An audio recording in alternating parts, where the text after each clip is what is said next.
All right, but I want to do a quick check-in while I'm away. Man, we're going to have a lot to talk about when I get back.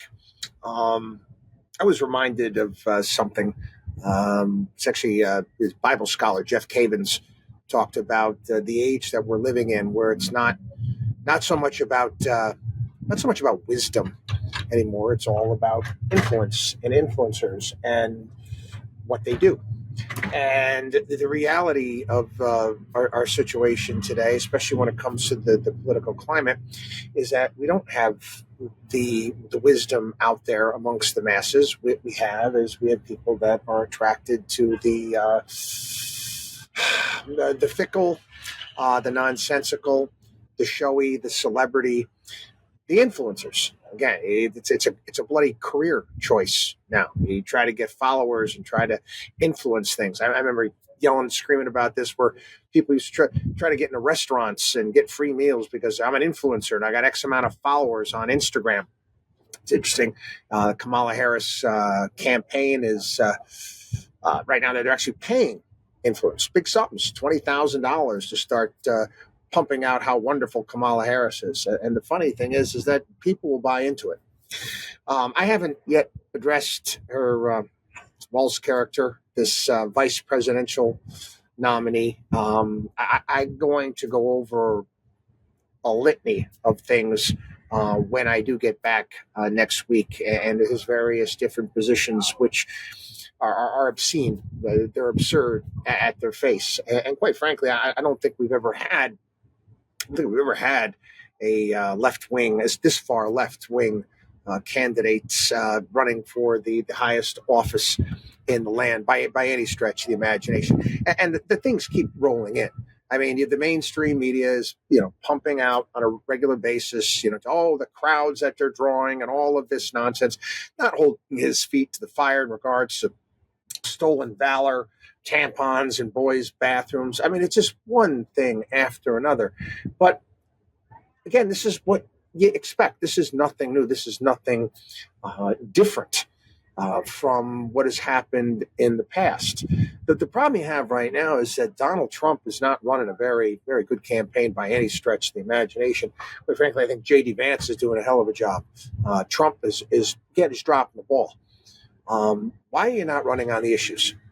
You don't have to run and say idiotic things like Kamala Harris doesn't like Jews. That's not why she picked Josh Shapiro. She's married to a Jewish guy, for crying out loud. I mean, by saying that, you sound like an absolute idiot. Is the Democratic Party a bit anti-Semitic? Yeah. That's why they didn't want to appease a progressive base. They couldn't. No way you could pick a Jew. That's absolutely impossible, for crying out loud. You're better luck, getting a Jew or a Catholic on a ticket. Forget about it. It's just not going to happen. Anyway, actually, J.D. Vance on the Republican side, Catholic, but neither here nor there. Run on the issues. Let your surrogates, let all those other people attack personalities and all of this other nonsense. You have to kind of turn this campaign around at some point in time, and name calling and going after people's IQs and stupidity. It ain't working.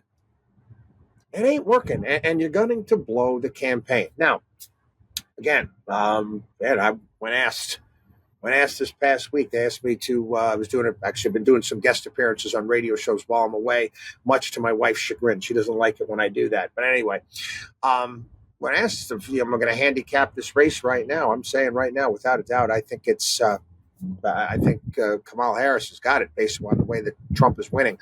I know I'm going to get a lot of blowback because of this, but again, that's reality. That's how I feel, and if it's any comfort to people, because I know a lot of people are going to, have a collective freak out over the fact that I feel this way, and many others feel this way, and taking a look at some of the polls as well. And again, I hope it's not the case.